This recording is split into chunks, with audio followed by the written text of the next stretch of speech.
Voltamos com o nosso programa aqui pela TV Horizonte, a TV de Nossa Senhora da Piedade. Vou começar esse segundo bloco cantando aquela musiquinha. Se a criança acordou, dorme, dorme, menina, tudo calmo ficou, mamãe tem auricedina. É um analgésico e antisséptico de uso local para adultos e crianças, todo mundo sabe. Dor de ouvido, auricedina. Aliás, a auricedina está há 80 anos no mercado. Já sabe lá o que é isso? 80 anos. Fazendo bem, né? Ó, o ouvido doeu, purgação no ouvido, coloca aí a auricedina. Tradição e qualidade. Tradição e qualidade. Se persistirem os sintomas, o médico deverá ser consultado. Patrícia, é segunda-feira de carnaval, mas vamos falar de trabalho. Ah, vamos trabalhar, né? E com ela, a doutora Priscila Cardoso, que é advogada, especialista em direito do trabalho. Muito bom dia, doutora Priscila. Bom dia, Patrícia. Bom dia, Cir. Bom dia. Bom dia a todos que nos assistem. Seja muito bem-vinda. Eu agradeço o convite. Por estar aqui, falar um pouquinho a respeito do direito do trabalho. Excelente. Olha, essa pauta, ela foi sugestionada aí, né? Sugerida pelo Walter do bairro Tupi. Um grande abraço para ele. E ele logo já pergunta aqui, quais são as principais mudanças, doutora Priscila, relacionadas aí às férias, de acordo com a reforma trabalhista? Então, Patrícia, o trabalhador ele pode ficar tranquilo que ele permanece, continua com o direito de usufruir de 30 dias de férias. Após 12 meses de vigência de contrato de trabalho, que é o chamado período aquisitivo, o trabalhador tem o direito a usufruir de 30 dias de férias remuneradas acrescida de 1/3 constitucional. Isso aí é um direito que não foi alterado, né? Previsto na Constituição. Permanece. O que foi alterado foi a forma de usufruir essas férias. Como que ficou? Pois é, porque antes da reforma, em regra, o trabalhador ele tinha que tirar 30 dias de férias corridos, sendo que existiam casos excepcionais onde as férias poderiam ser divididas em 2 períodos.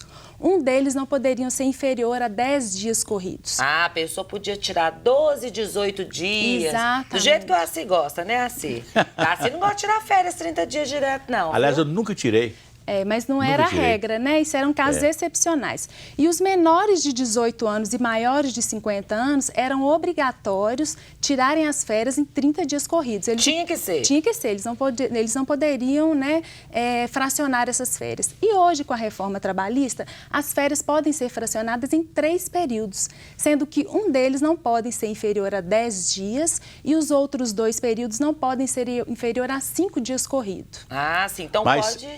os trabalhadores continuam tendo direito àquele adicional de férias, né? Sim. Aquele adicional que vem nas férias, não é verdade? 1/3 constitucional, 1/3 constitucional, sim, né? não, as férias remuneradas acrescidas de 1/3.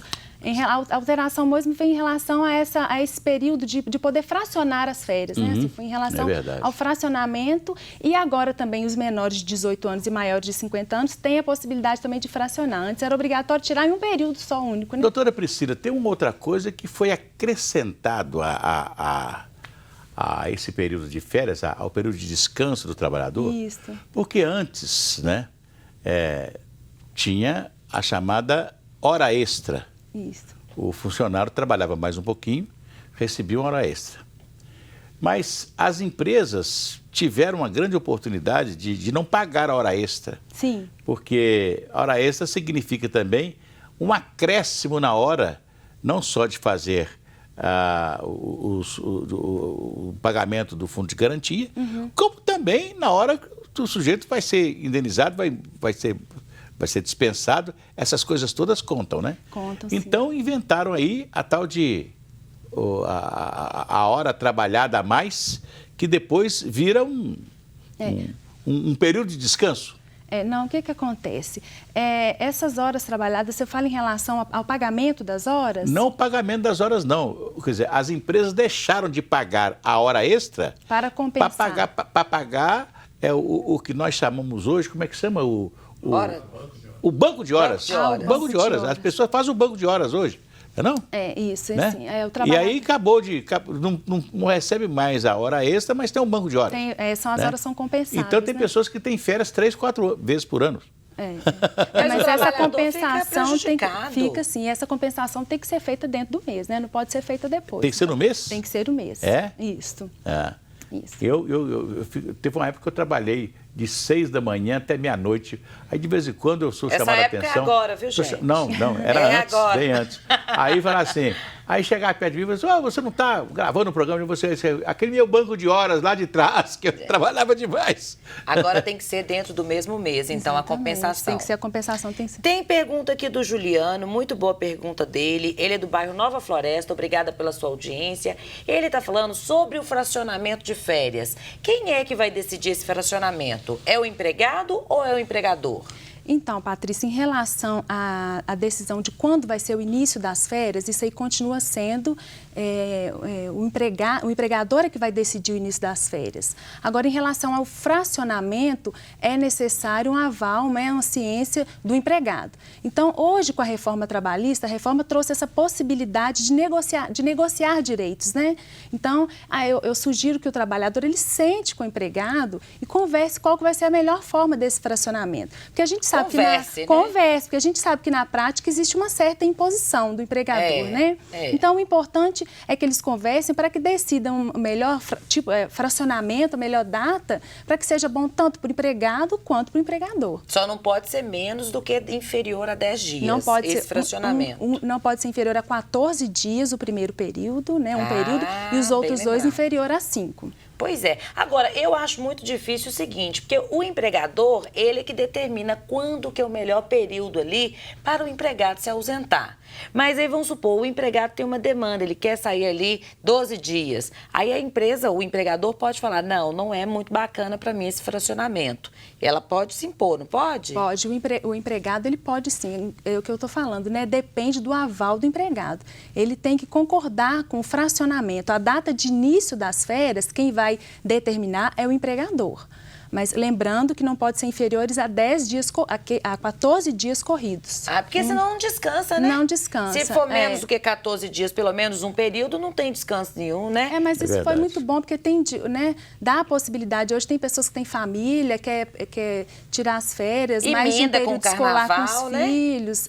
A pessoa, às vezes, quer tirar aí um pouco tempo, um fracionamento de 10 dias, acaba pegando aí quarta-feira de cinza para frente. Também fica muito bom, não fica? Mas lembrando também que o início das férias tem que ser 2 dias antes de feriado ou domingo, né? Que seria o descanso semanal remunerado. 2 dias antes. Tem que dar início 2 dias antes. É claro que sábado e feriado, o dia que a pessoa não trabalha, que é o dia de folga dele, ele não pode contar como dia de férias, né? O início não. Assim, por exemplo, né, nós temos aí o domingo, que é um dia de descanso, né? Então, as férias têm que se iniciar na quinta-feira. Quinta-feira. Aí depois pode contar o domingo. Não, aí começa a contar quinta, sexta, mas você não pode iniciar as férias na sexta. Não pode iniciar no sábado, porque o domingo, né, que é o descanso do trabalhador, né? Então, tem que ser 2 dias antes do início, 2 dias antes do feriado ou do domingo, que é o descanso semanal remunerado. Importante. Não pode dar as férias no sábado, na sexta-feira. Senão fica bom demais, fica muito bom. Olha, tem mais uma pergunta aqui, gente. A Vilma, ela é lá de São Joaquim de Bicas. Ela está perguntando o seguinte, como fica em relação ao pagamento das férias se o empregado fracionar as férias? E o pagamento, será fracionado também? Será parcelado? Sim, Patrícia, isso é uma dúvida muito grande. Viu? Sim, boa pergunta, Vilma. Então, o parcelamento tem que ser feito em uma única vez, no primeiro período em que o trabalhador iniciar suas férias.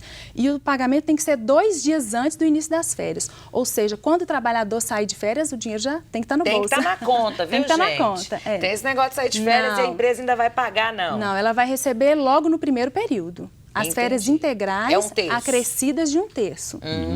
Muito bom. São as férias, é um pagamento mais 1/3. É bom lembrar que depois, quando o trabalhador volta, no dia que sai o pagamento, ele também praticamente não tem nada para receber. É verdade, né? Por isso que às vezes o fracionamento também é interessante, até por uma questão econômica, né? É verdade. Você paga tudo, depois o cara volta e fala assim, eu estou sem dinheiro, você podia me adiantar aí alguma coisa? A hora que sai parece que tá rico, né? Isso. Meu Deus, estou podendo. A hora que volta não tem dinheiro nenhum. Eu nunca fui acostumado a ter essas férias assim, regulamentadas. Outro dia eu recebi férias e tal, não sei, o que é isso aqui? Férias que você está recebendo, beleza e tal. Aí no outro mês eu recebi R$19. Ainda deu, né? R$19. R$19. Dá para pagar o táxi. Tem mais perguntas aqui, vamos a elas. O Juliano, obrigada pela audiência, do Alípio de Melo. Ele falou que está endividado e quer vender as férias dele.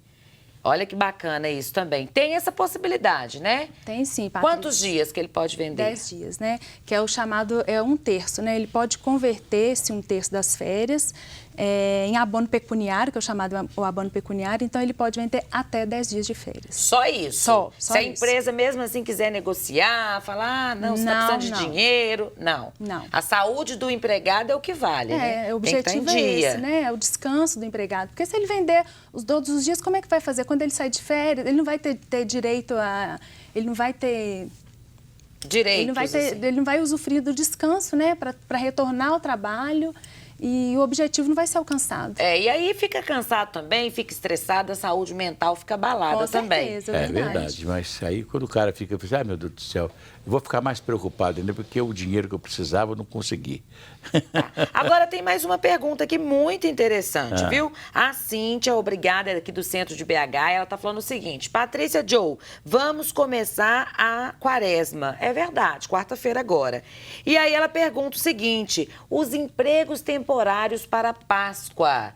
Ela pergunta: posso ser contratada por apenas 20 dias? Pode. Pode? Pode Isso é sim. permitido com a reforma? É permitido, Paty. Inclusive, foi uma das inovações, né, da reforma trabalhista, então é permitido sim.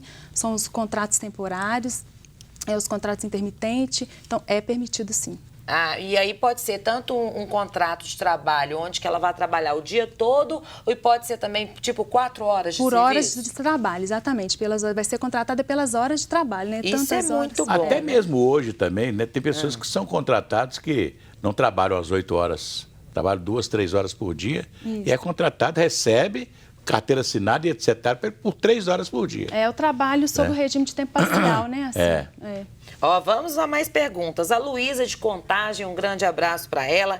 Ela está falando que trabalhava como diarista 2 vezes por semana. Acontece que uma das minhas patroas pediu para eu fazer 3 vezes por semana. Mas ela já avisou para a patroa que se for 3 vezes, configura vínculo empregatício. Tá certa, Luísa? Tá certa sim, Luísa. Diarista tá em dia, tá com a lei, hein, Luísa? Parabéns, viu? Informação é tudo, né? Tá certo sim, Patrícia. Depois de mais de 2 dias, né? Se forem preenchidos os requisitos, todos os requisitos que a lei exige, né?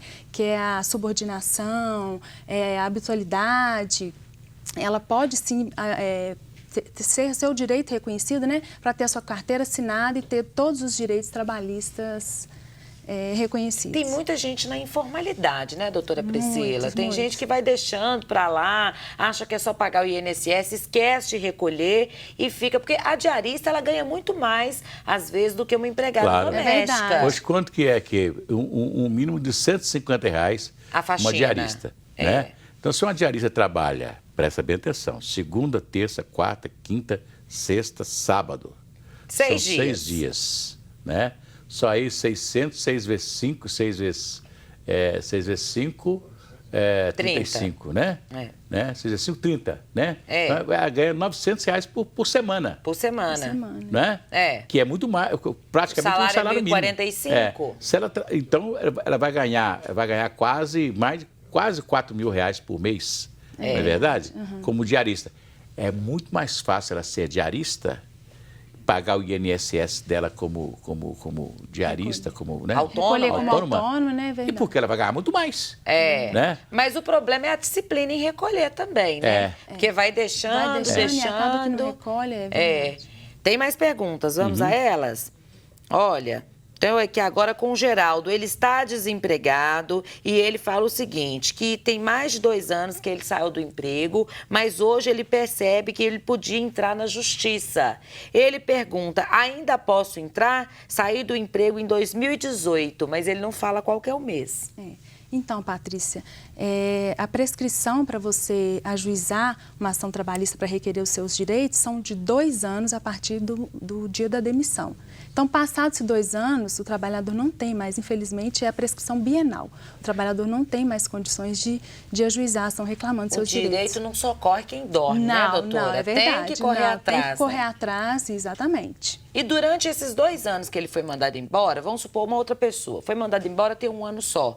Ela pode reclamar quanto tempo desses direitos? Os últimos 5 anos. Os últimos 5 anos. Os últimos 5 anos de contrato de trabalho. Quando que foi a reforma trabalhista? Quando que ela aconteceu? A reforma aconteceu em novembro de 2017. De lá para cá, o número de ações ajuizadas, ela diminuiu esse número? Diminuiu sim, Patrícia. O que aconteceu? Na época da regulamentação da lei da reforma trabalhista, foi uma lei de um trâmite muito rápido, né? Eu acho que ela foi pouco discutida. Então, assim, foi uma surpresa. Nós, né, profissionais do direito, nós, advogados, a gente ficou com um pouco de receio mesmo. Houve uma queda muito grande em relação ao ajuizamento de ações trabalhistas. As pessoas ficaram com medo também, porque muito se ouvia se falar assim, agora se eu entrar na justiça, eu tenho que pagar, eu perder. Eu vou ter que pagar, honorários advocatícios, sucumbenciais, né? O advogado da parte contrária, eu vou ter que arcar com as custas do processo. Então surgiram muitas dúvidas, né? O advogado tinha que ter muita cautela. Eu acho que foi isso que aconteceu na época da reforma. O número caiu, despencou. Hoje, eu vejo uma preocupação que ainda existe, né? Ainda existe uma diminuição muito grande no número de ações trabalhistas, mas a minha preocupação é no sentido de que a reforma trabalhista, ela possibilitou uma possibilidade de uma negociação entre as partes. Então, é o negociado sobrepondo sobre o legislado. A mediação, né? Mas isso é muito preocupante, sabe por quê? Porque eu acho que a minha preocupação é no sentido de, será que o trabalhador ele vai estar renunciando direitos? Muitas vezes. Muitas para vezes. Manter emprego, exatamente, para manter o emprego. O trabalhador precisa do emprego, né? Tem família para sustentar. Hoje em dia, sabe como que é difícil, né? Um trabalho de forma formal. Então, eu acho que a preocupação maior é essa. O Assib tem pergunta aí, Assib? Não, eu quero falar de mescar. Então fale de mescar, gente. Desconforto, irritação, tudo provocado pela prisão de ventre. Pare de sofrer pílulas e mescar. Mais de 80 anos de experiência no mercado no tratamento das hemorroidas. Se persistirem os sintomas, o médico deverá ser consultado. Nós estamos vivendo um período de carnaval, mas a Metropax está funcionando 24 horas do dia. Em todas as suas lojas, onde você, por exemplo, Santa Luzia, 24 horas, Belo Horizonte, 24 horas, Barreiro, 24 horas, quer dizer, ligue 0800 726 0140, faça o seu plano funerário, ou, se você estiver precisando da Metropax, ligue agora, 0800 726 0140. Pois é, Patrícia, mais alguma perguntinha? Nós estamos embora já. Tem aqui a Tatiane, tá falando, mandando um abraço para você. Temos um minutinho. Daniele Alves também, mandando um abraço. E o Jonas, lá de Mariana, ele tá falando o seguinte, que ele ganhou na Justiça do Trabalho, mas não levou. Né? Ele está falando que ele foi um reclamante e aí ele ganhou, chegou a ganhar, só recebeu de 10 parcelas, ele recebeu só 2. E agora, como fazer para receber as outras 8 parcelas? Então, Patrícia, esse é um problema muito grande que a gente tem enfrentado na Justiça do Trabalho, né? Que acontece muitas das vezes que você ganha, mas não leva. Ganha, mas não leva, Então, aí você passa por uma fase de execução, uma fase penosa que você tem que descobrir bens, pede a expedição de ofícios. Então, infelizmente, hoje acontece muito isso. Tem que executar. Doutora Priscila, deixa o seu telefone. Meu telefone é 3671-1658 e o 99936-2681. Pois é, muito obrigado.